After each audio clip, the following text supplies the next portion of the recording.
தமிழ்நாடே கேள்விப்பட்டிராத அதிரடி விலை குறைப்பு சூப்பர் சரவணா ஸ்டோர்ஸ். சொந்த வீடு வாங்க ஸ்டெப் ஸ்டோனுக்கு வாங்க. Step stone. குறி வைச்சால் தவற மாட்டேன், தவறினால் குறியே வைக்க மாட்டேன் அப்புறம் சொல்லிதான் என்னை தொற்றுக்கவே கூடாது அப்படின்ற மாதிரி ரொம்ப ஒரு மாதிரி மிரட்டுற தோணியில் எச்சரிக்கை தோணியில் பேசியிருந்தாரு. சத்தியமாக திமுக விஜய் அவர்களை தொற்றுக்க கூடாது. அவங்க என்ன சொல்கிறாங்கன்னா, இன்னும் நான் தொடவே இல்லை, அதுக்குள்ளே நீ அழுவுற அப்படிங்கிறாங்க. தளபதி ஓப்பனாக சொன்னார், எங்கே நீ ஓப்பனாக சொல்கிறாங்க. கூட்டணி கட்சிகள் எவ்வளோ கட்சிக்கு ஒரு 20 கட்சியை வச்சுக்கிட்டு அப்புறம் லொடுக்கு பாண்டி முழுக்கொண்டு எல்லாத்தையும் வச்சுக்கிட்டு நீங்கள் விஜய்க்கு எதிராக கட்டமைக்கிறீங்களா?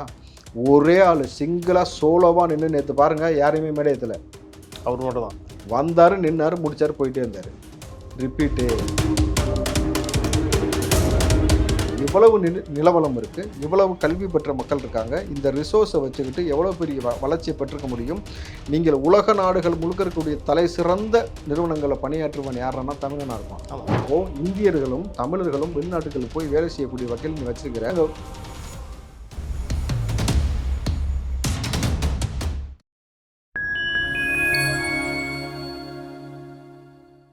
ஃபைன் டைம் மீடியா நேயர்களுக்கு வணக்கம். இன்று நம்மோடு இணைந்திருப்பவர் திரு ராவுத்தர் இப்ராஹிம் அவர்கள். வருங்கால வருடம் அரசியல் சார்ந்த பல்வேறு கேள்விகளை முன்வைக்கலாம்.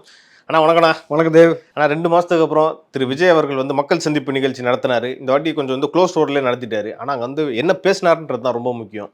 நிறைய விஷயம் பேசியிருந்தார். குறி வைச்சால் தவற மாட்டேன், தவறினால் குறியே வைக்க மாட்டேன் அப்புறம் சொல்லிதான் என்னை தொற்றுக்கவே கூடாது அப்படின்ற மாதிரி ரொம்ப ஒரு மாதிரி மிரட்டுற தோணியில் எச்சரிக்கை தோணியில் பேசியிருந்தார். நீங்கள் பார்த்துருப்பீங்க. எப்படி பார்க்குறீங்கண்ணா அவருடைய பேச்சுக்கள்லாம்? சத்தியமாக திமுக விஜய் அவர்களை தொற்றுக்கக்கூடாது. அவங்க என்ன சொல்கிறாங்கன்னா, இன்னும் நான் தொடவே இல்லை, அதுக்குள்ளே நீ அழுவுற அப்படிங்கிறாங்க. யார்? திமுகவினர். தளபதி ஓப்பனாக சொன்னார், எங்கே நீ ஓப்பனாக சொல்கிறா? நான் ஓப்பன் சேலஞ்ச். திமுகவில் யாராவது ஒரு ஆள் பேரை சொல்லி தைரியமாக பேசி பார்ப்போம். அவர் யார் சொன்னார்? இன்டெப்த்தாக இல்லாமல் டைரெக்டாக அடித்தார். இன்னும் நான் அடிக்கவே ஆரம்பிக்கலை. உன் அரசவையில் யாராவது இருந்தாக்கா கட்சி வச்சு தொடச்சி விட சொல்லு சொன்னாரா? அரசவை புலவர்கள்னாரு. யார் அந்த புலவர்? யார் அந்த புலவர் சொல்லுங்கள். உங்கள் அரசியல் இருக்கக்கூடிய புலவர் யார்? அந்த புலமை பித்தனை யார்? சிவாஜி கிருஷ்ணமூர்த்தியா? யாருப்பா? நிறைய புலவர் வச்சுருக்காங்க. ஏகப்பட்ட புலவர் இருக்காங்க. அம்மாக்கு 1000, பொண்ணுக்கு 1000, சைனவம் வைணவம் அப்படி பேசக்கூடிய பல புலவர்கள்லாம் இருக்கிறாங்க. அப்போது அவர் கோட் பண்ணது எதனாக்கா, எந்த ஊரில் எதை அவர் கோட் பண்ணாருன்னு எல்லாத்துக்கும் புரியும்.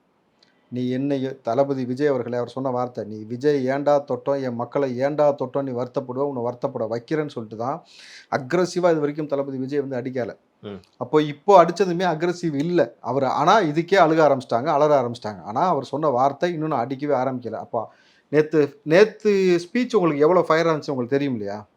தமிழ்நாடு முழுக்க அதை தாண்டி எவ்வளோ பெரிய அதிர்வலை ஏற்படுத்திருக்குன்னு நமக்கு தெரியும். ஓப்பன் டாக் தான். அப்போது இது அடிக்கவே ஆரம்பிக்கிறேன்னா அப்போ அவர் அடிக்க ஆரம்பிக்கும் போது எப்படி இருக்கும்? இப்போவே ஆழம் பார்க்க ஆரம்பிச்சிருப்பாங்க. இப்போ அவருக்கு ரிப்போர்ட்லாம் போயிருக்கும் இல்லைண்ணா, மக்கள்கிட்ட அவரோட பேச்செல்லாம் இவ்வளோ இம்பேக்ட் ஏற்படுத்தியிருக்குன்ட்டு. ரொம்ப பெரிய இம்பேக்ட் தம்பி. அதான் நான் சொல்லட்டுமா, அந்த இம்பேக்டில் நடந்த விஷயம் சொல்கிறேன். நேற்று ஒரு 3 எம்எல்ஏ, ஒரு எம்பி, முன்னாள் அமைச்சர் அவர், ஓகே, அவர்கிட்ட நான் பேசும்பொழுது அவங்க சொன்ன வார்த்தை, இந்த நிகழ்வுக்கு பிறகு என்னை அழைச்சாங்க. அப்போ என்னடா கூப்பிட்றான்னு சொல்லிட்டு எடுத்து பேசும்பொழுது, தளபதி விஜய் அவர்களை குறித்து நாங்கள் பெருமைப்படுறேன் அப்படின்னாரு, ரொம்ப சந்தோஷப்படுறோம் அப்படின்னாரு. மாற்றுக் கட்சியிலேருந்து ஒருத்தர் இப்படி கூப்பிட்டு நம்மள்கிட்ட சொல்லும்போது என்ன விஷயம்னு கேட்கும்பொழுது அவர் சொன்னார், சமகாலத்தில் இப்படி ஒரு ஆண்மகனை, இப்படி ஒரு தலைவனை நாங்கள் பார்க்கலை. எங்கள் காலத்திலலாம் நாங்கள் அரசியல் அவர்களுக்கு எதிர்த்து செய்ய முடியாத சூழல் ஏற்பட்டது. ஏன்னா ஒன்று சீட்டு பேரத்தினால நாங்கள் கட்சி சொல்வதற்கு அடிபணிந்து போய்விடணும். எந்த தவறு நடந்தாலும் எதிர்த்து பேசவே கூடாது. கேட்டால் கூட்டணி தர்மம்னு சொல்லி எங்கள் வாயை அடைச்சிட்டாங்க. 3வது பணத்துக்கு விலை போயிடுவாங்க. இதுதான் அரசியல். இதுதான். அதனால தான் ஸ்டாலின் அவர்கள் மிக தைரியமாக எல்லாத்துலையும் ஓப்பன் ஸ்பீச் பேசக்கூடிய வார்த்தை என்னன்னா, எங்களை எதிர்க்கிறவன் எங்களை அழிச்சிருவேன்னு சொன்ன எவனாக இருந்தாலும் இங்கே தான் நிற்கிறான்ட்டு. ஆனால் நீங்கள் பணத்தை கொடுத்தோ சீட்டை கொடுத்தோ திமுக விஜய் அவர்களை விலைக்கு வாங்கவே முடியாதுன்றதான் நிதர்சனமான உண்மை. ஏன்னா வந்ததே அவர் உங்களை முடிக்கிறது தான். அப்படின்னும் பொழுது அவங்க சொன்ன வார்த்தை தனித்தனியாக அவங்க பேசும்பொழுது நிறைய பேசணும். அவங்க சொன்னதுடைய சாராம்சம் இதுதான். அவங்க சொன்னது என்னன்னாக்கா, எதிர்காலத்தில் நாங்கள் டிவிகேக்கு வருவோம். இன்னைக்கு வர முடியாத ஒரு சூழல் இருக்கிறது. ஏனென்றால் இவருடைய அணுகுமுறை, இவரை மக்கள் தூக்கி கொண்டாடுவது, இவர் திமுகவை கையாளக்கூடிய விதம், பிஜேபியை கையாளக்கூடிய விதம் எந்த அளவுக்கு ரொம்ப ஸ்ட்ராங்காக ஸ்டெபனாக இந்த மக்களுக்காக உண்மையிலுமே மக்களை ஒருத்தர் நேசிச்சா எப்படி இருக்குன்றதை நாங்கள் கண்கூடாக பார்க்கிறோம். நாங்கள் மக்களை இந்த அளவுக்கு ஒருத்தர் நேசித்து காம்ப்ரமைஸ்டே இல்லாமல் தனியாளாக நின்று, தம்பி நீங்கள் திமுகவில் குறைஞ்சது ஒரு 100 எம்எல்ஏ இருப்பாங்களா? கூட்டணி கட்சிகள் எவ்வளோ கட்சிக்கு ஒரு 20 கட்சியை வச்சுக்கிட்டு அப்புறம் லொடுக்கு பாண்டி முழுக்கொண்டு எல்லாத்தையும் வச்சுக்கிட்டு நீங்கள் வந்து விஜய்க்கு எதிராக கட்டமைக்கிறீங்களா? ஒரே ஆள் சிங்கிளாக சோலோவாக நின்று நேற்று பாருங்கள், யாரையுமே மேடையத்தில் அவர் மட்டும் தான் வந்தார், நின்னார், முடிச்சாரு, போயிட்டே இருந்தார். ரிப்பீட்டு வந்தார், நின்னார், முடிச்சாரு, போயிட்டாரு. இனிமேட்டு அது ரிப்பீட்டாக தொடர்ந்து கொண்டே இருக்கணும். அதான் அந்த குறியா தம்பி நிச்சயமாக அவர் சொன்னது அதுதான். நான் சொன்னேன்ல, நேற்று நடந்த சம்பவத்துக்கு பிறகு இவங்க இந்த பக்கம் தளபதி இந்த பக்கம் கேட்ட வார்த்தை மக்களுக்கு பிடிச்சிருந்துச்சா? தளபதி நீங்கள் பேசியதை கொண்டாடினார்கள். குறிப்பாக நீங்கள் இந்த அடி அடிச்சதை அவங்க கொண்டாடினாங்க. பிளாஸ்ட் தான் நீங்கள் அடிச்சதை கொண்டாடினாங்கன்னு சொன்ன உடனே அவர் சொன்ன வார்த்தை மக்களுக்கு திமுக பிடிச்சிருக்கா? பிடிக்கல தளபதி, அப்போ அவங்களே அடிப்போம். அதுதான். ஸோ மக்கள் எதை விரும்புகிறாலோ அதை செய்வோம்ன்றது தான் ரொம்ப நிதர்சனம். ஏன்னா அவர் சொன்னது என்ன எங்களுக்கு கொள்கைன்னு சொல்கிறது ஒரு நீண்ட நெடிய பட்டியல் போட்டாரா? நாங்கள் எந்தெந்த கொள்கை எந்தெந்த சித்தாந்தத்தில் போய்கிட்டு இருக்கோம்னு. அதில் அவர் மிக முக்கியமாக சொன்னது வாக்குறுதி போல சில விஷயங்களை சொன்னார். தேர்தல் வாக்குறுதி சொன்னார். அதில் மிக முக்கியமானது வீடும் பைக்குன்னு சொன்னார்ல. நீங்கள் இன்றைக்கி சாமானிய மக்கள்கள் தம்பி ரொம்ப யதார்த்தமான ஒரு வாழ்க்கை நடைமுறையை எடுத்துங்க. நடுத்தரம் அதுக்கு கீழே இருக்கக்கூடிய நபர்களுக்கு ஒரு 2 வீலர் என்பது ஒரு எட்டாக்கனி ஒரு கனவு. ரெண்டாவது, இன்னைக்கு அதோடைய மதிப்பு கூடிடுச்சு. ஆரம்ப காலத்தில் 50,000 வித்த 2 வீலர்லாம் இன்னைக்கு 1 லட்சம், 1.5 2 லட்சம் போயிட்டு இருக்கு சாதாரண வண்டி. மினிமமாக நீங்கள் ஒரு 1 லட்சத்தை எடுத்துக்கோங்களேன், அது ஒரு எட்டாக்கனி. நீங்கள் இயல்பு நிலையில் இருக்கக்கூடிய ஒரு குடும்பத்துடைய மிகப்பெரிய கனவு அந்த ஒரு தகப்பன் வந்து பைக்கை ஓட்டும் பொழுது அவங்க வீட்டு பிள்ளைகள் சின்ன குழந்தைங்க இந்த ஃப்ரண்ட்டில் பெட்ரோல் டேங்க்லையோ அல்லது ஃப்ரண்ட்டில் நின்றுட்டு அந்த பைக்கில் 2 கண்ணாடியை பிடிச்சிக்கிட்டு ட்ராவல் பண்ணுற அந்த சந்தோஷத்தை நீங்கள் என்னைக்காவது பார்த்துருக்கீங்களா? நீ தம்பி 300 ரூபாய்க்கு வாங்குற வாட்சும் ஒரே மணி தான் காட்டும். நீ 30 கோடிக்கு வாட்ச் வாங்கி போட்டுக்கிட்டு இருக்க, அதுவும் அவ்வளோதான் காட்டும். ஆனால் இந்த பணத்தோட வேல்யூ தெரியல. எதில் நம்ம போகணுன்னு தெரியாமல் அவ்வளோ பணத்தை வச்சுக்கிட்டு 30 கோடிக்கு வாட்ச் கட்டிகிட்டு இருக்கிற அவன் சாமானிய வீட்டில் இருக்கிறவனுக்கு ஒரு பைக்கு, அந்த குழந்தைகளுக்கு அந்த முகத்தில் இருக்கக்கூடிய சந்தோஷத்தை நீங்கள் பாருங்கள், முதல்ல தெரியும். வயசான தாய் இருக்காங்கல்ல, ஒரு வாலிப பையன் இருக்கான்ல, தனக்கு ஒரு மகன் இருப்பான்ல, ஒரு மகள் இருக்கும்ல, அவங்க பின்னாடி பைக்கில் உட்காந்து போகிறத அவங்க எவ்வளோ ரசிப்பாங்க தெரியுமா? எவ்வளோ சந்தோஷப்படுவாங்க தெரியுமா? ஒரு பைக்குக்கு வைக்கத்து போய் அளவுக்கு இங்கே வந்து பொருளாதாரம் இல்லை, வேலை வாய்ப்பு இல்லை, அந்த மக்களை வந்து நலிவுபடுத்தி வச்சிருக்கிறீங்கன்னும் பொழுது நீ என்ன ஆட்சியை கொடுத்துருக்கன்னு ஒரு விஷயம் இருக்குல்ல, அதைத்தானே அவர் கேள்வி கேட்குறாரு. ஆனால் பல பேர் என்ன சொல்கிறாங்கன்னா, ஊரில் அவ்வளோ பிரச்சனை இருக்கான், அவன் சோத்துக்கே வழி இல்லாமல் இருக்கான், இவர் வந்து பைக்கு வீடை பற்றி பேசிக்கிட்டு இருக்காரு, ஃபஸ்ட்டு சோறை போடுங்க அதை பற்றி பேசுங்க அப்படின்றாங்க. சோத்துக்கு வழி இல்லாட்டி இவ்வளோ ஆட்சி செஞ்ச போய் கேள்வி கேட்றா அப்படின்னு மக்கள் சொல்ல. மூத்த பத்திரிகையாளர்லாம் இதை பற்றி சொல்கிறாங்க. அதுதான் அந்த மூத்த பத்திரிகையாளர் மூத்த பத்திரிகையாளர் அவங்கள வந்து போய் சோத்துக்கு வழியில் உனக்கு தெரியுதுனாக்கா அப்போ இத்தனை வருஷம் ஆட்சி செஞ்சவனுடைய பிரச்சனை தானே. நான் இயல்பாக ஒரே ஒரு கேள்வி கேட்குறேன். இலங்கையிலிருந்து மக்கள் வெளியேறினாங்கல்ல அகதிகளாக, என்ன காரணம்? இன பிரச்சனை வந்துச்சு. அப்போ வந்து நிறைய பேர் சுட்டு கொண்டாங்க தமிழர்ல, வேற வழி இல்லாமல் இங்கே வந்தாங்க, அகதிகளாக உலக நாடுகள் முழுக்க போயிருக்காங்க. குறிப்பாக கனடா, நியூசிலாண்டு இது போன்ற பல நாடுகளுக்கு புலம்பெயர்ந்து போயிருக்கிறாங்க. அப்போது வாழ வழி இல்லாமல் உயிருக்கு பாதுகாப்பு இல்லாத சூழலில் அவங்க அகதிகளாக ஒரு நாடை விட்டு இன்னொரு நாடுக்கு போனாங்க. தமிழ்நாட்டில் உள்ளவன் எதுக்காக வெளிநாட்டில் போய் வேலை செய்யணும்? ஏன் இவன் அகதி போல் இங்கேருந்து வெளியில் போகணும்? அதுக்கு பதில் இருக்கா அவங்கள்ட்ட? ரேப்பிடோவாக ஓட்டுறான்ல, பிஇ பிடெக்கு எம்பிஏ முடிச்சவன் ரேப்பிடோ ஓட்டிக்கிட்டு இருக்கிறான். ஸ்விக்கி சொமேட்டோ ஓட்டுறான்ல, எல்லாமே double degree holders Swiggy Zomato ஓட்டிகிட்டு இருக்கிறான். அப்போது இந்த மண்ணில் கல்விக்கு எந்த பிரச்சனையும் கிடையாது. கோடி பேர் வந்து கல்வியை கற்றுருக்கான். அவனுக்கு சரியான வேலை வாய்ப்பு இல்லை, சரியான வளங்கள் இங்கே இருந்தும் வந்து அவனுக்கான இடத்தை உருவாக்கி கொடுக்க தவறியது இந்த அரசாங்கம். எதற்காக இங்கே இருக்கக்கூடிய தமிழ்நாட்டை சேர்ந்த ஒரு நபர் வந்து இந்தியாவை வியந்து பார்த்த கூகுள் நிறுவனத்துடைய சிஇஓ இருக்கிறதுக்கு சுந்தரம் பிச்சை, அவர் வந்து இன்றைக்கி அவ்வளோ பெரிய நபருக்கு இங்கே வாய்ப்பு மறுக்கப்பட்டிருக்கு, வெளியில் வாய்ப்பு கிடைக்குதுன்னும் பொழுதே இங்கே இருக்க நிலவளம், இங்கே இருக்க ரிசோர்ஸ், இங்கே இருக்கக்கூடிய மேன் பவர், இங்கே கல்வி கற்ற இத்தனை கோடி இளைஞர்களை வச்சு உருவாக்குறதுக்கு வழி இல்லாமல் நீ என்ன பண்ணி வைக்கிற? உங்ககிட்ட 1000 ரூபாய்க்கு கையேந்து நிற்கணும், ரேஷனில் போய் நின்று நம்ம அரிசி வாங்கக்கூடிய அவலத்தை ஏற்படுத்தி அவனை வந்து பொருளாதார ரீதியாக முடமாக்கியிருக்க, அவனை உடல் ரீதியாக முடமாக்கியிருக்க, அறிவு ரீதியாக சிந்திக்க விடலை. இங்கே இருக்கக்கூடிய கோயில்கள் தான் நம்மளுடைய பிரதானம். அந்த கோயிலுக்குள்ளே போக விடாமல் இந்த திமுக ஆட்சியில் அப்பப்போக்கு பிரச்சனை வந்தால் கோயிலை மூடி வைக்கிறேன்னும் பொழுது இதை நீ செஞ்சு வச்சுருக்க என்ன காரணம்? இவன் எவனுமே அடுத்த தளத்திற்கு யோசிக்கக்கூடாது, சிந்திக்கக்கூடாது, கேள்வி எழுப்பக்கூடாது. அப்போ தான் நம்ம வழியாக வந்து கலைஞர், ஸ்டாலின், உதயநிதி, இன்பநிதினு தமிழ்நாட்டை நம்ம ஆக்கிரமிக்க முடியுன்ற ஒரு ஸ்ட்ராட்டஜியை கையாளுறீங்களா? திராவிட மாடல் சமூக நீதினா தான் இப்போ நான் சொன்னேன். அதான் சமூக நீதி சவப்பட்டில் ஏற்றுறது தான் இவங்களுடைய வேலை. புரிஞ்சா உங்களுக்கு? நான் கேட்கறதுக்கான இயல்பாக ஒரு பதில் சொல்லுங்கள். இவ்வளவு நிலவளம் இருக்குது, இவ்வளவு கல்வி பெற்ற மக்கள் இருக்காங்க, இந்த ரிசோர்ஸை வச்சுக்கிட்டு எவ்வளோ பெரிய வளர்ச்சியை பெற்றுக்க முடியும். நீங்கள் உலக நாடுகள் முழுக்க இருக்கக்கூடிய தலை சிறந்த நிறுவனங்களை பணியாற்றுவன் யாருன்னா தமிழனாக இருப்பான். ஆமாம். இந்தியர்களும் தமிழர்களும் வெளிநாட்டுகளுக்கு போய் வேலை செய்யக்கூடிய வகையில் நீ வச்சிருக்கிற, கேட்பனா கேட்க மாட்டான். முதல்வர் சொல்றாரு 2030-31 வந்து தமிழ்நாடு வந்து $3 trillion எக்கானமியா நான் மாத்துவேன் அப்படின்னு சொல்லியிருக்காரு. அவர் குடும்பத்தையா? தமிழ்நாட்டனா அவ்வளோ முதலீடை வந்து நான் கொண்டு வரேன், வேலை வாய்ப்பை நான் உருவாக்குறேன். இது அடுத்து அவங்க குடும்பத்தில் யாரும் குழந்தைக்கு பேர் வைக்கிற ஐடியா வச்சிருக்காங்களோ? நல்ல பேர் தானே, உதயநிதி, கருணாநிதி நல்ல பேர் தான். இல்லைன்னா இருக்கு. தமிழை நல்லா வளர்க்குறாங்க. தமிழுக்கு பாடுபடக்கூடிய கட்சி திமுக. இல்லை மறுப்பு ஏதாவது சொல்லுவீங்களா நீங்கள்? ட்ரெஸ் நானா? இல்லை நீங்கள் மறுப்பு சொல்லி தான் பாருங்களேன். சரி, நீ சொன்ன கருணாநிதி, ஸ்டாலின், உதயநிதி, இன்பநிதி 4மே தமிழ் பேர் கிடையாது, சமஸ்கிருத பேர். என்ன சொல்கிறீங்க? எஸ், நான் சொல்கிறது உனக்கு தவறாக இருந்தால் நீ கூகுளில் போய் எடுத்து கூட செக் பண்ணிப்பார். தமிழை வளர்க்குறேன் நம்மளை ஏமாத்துறாங்கல்ல, முழுக்க ஏமாற்று வேலை, பித்தலாட்டம். சின்னவட்டிருந்தே போவோம். ஏன்னா கடைசி தம்பி அரசியலுக்குள்ளே வரல, யார்? இன்பநிதி. விட்டுருவோம். இல்லை, இப்போ அவர் வந்து அந்த ப்ரொடக்ஷன் கம்பெனியை பார்த்துக்கிறாரு, ரெட் ஜெயிண்ட். அந்த ப்ரொடக்ஷனா?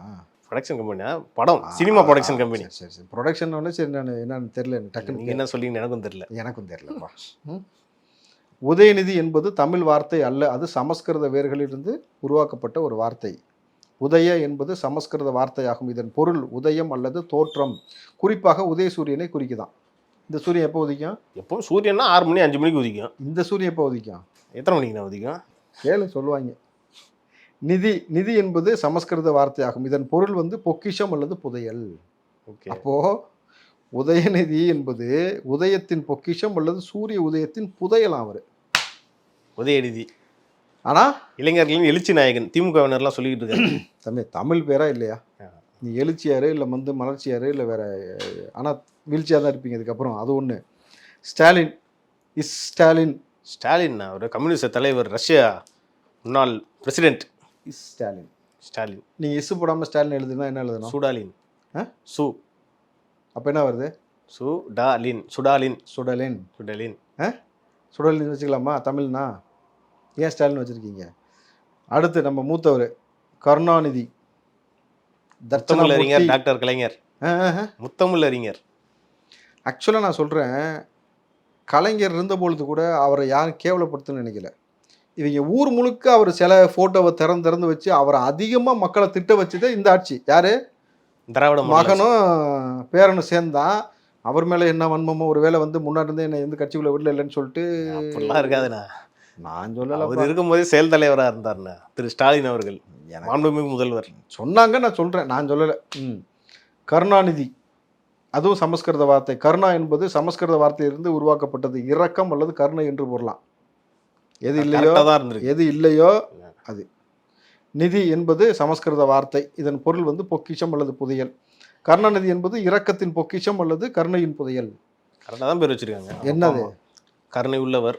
புதையல் புரிஞ்சா? தமிழ் புதையல், தமிழனை புதைத்த புதையல். அப்படி வேணா பொறுத்து எடுத்துக்கலாமே தவிர தமிழ் புதையல் எடுத்துக்க முடியாது. இல்லைன்னு மறுக்க சொல்லு. ஏன் இல்லை? இலங்கையில் கொஞ்ச நேரத்துக்கு முன்னாடி பேசணும்ல, இல்லைன்னு மறுக்க சொல்லு. அந்த குடும்பத்தை போராட்டம்லாம் பண்ணாரு, உண்ணாவிரதம் இருந்தாரு, கலைக்கு ஒன்று தாளுக்கு ஒன்று, அதான் தலைகாணி வச்சுக்கிட்டு படுத்துட்டு. அவர் எதை வச்சுக்கிட்டாரோ அது நமக்கு என்ன தெரியும்? அது எனக்கு தெரியல. எனக்கும் தெரியாதுப்பா. நான் பார்த்தது உண்ணாவிரத போராட்டம். தலைக்கு ஒன்று காலுக்கு ஒன்று ஏர் கூலர் இருந்துச்சு. நான் அதை சொன்னேன். இதில் என்னென்ன இருக்கு? இல்லை, நம்மளை காலங்காலமாக ஏமாத்துறாங்களா, அதை சொல்கிறேன். நம்ம ரொம்ப இந்த வரலாறு பேச வேணாம். ஏன் வரலாறு தெரியுமான்னு கேட்டார்ல உதயநிதி. இதுதான் உங்கள் வரலாறு. உங்கள் வரலாறு தேடி பார்த்தேன், உங்கள் வரலாறு தெரியுமான்னு. தேடினதுக்கப்புறம் வந்தது தான் இந்த லட்சணம்.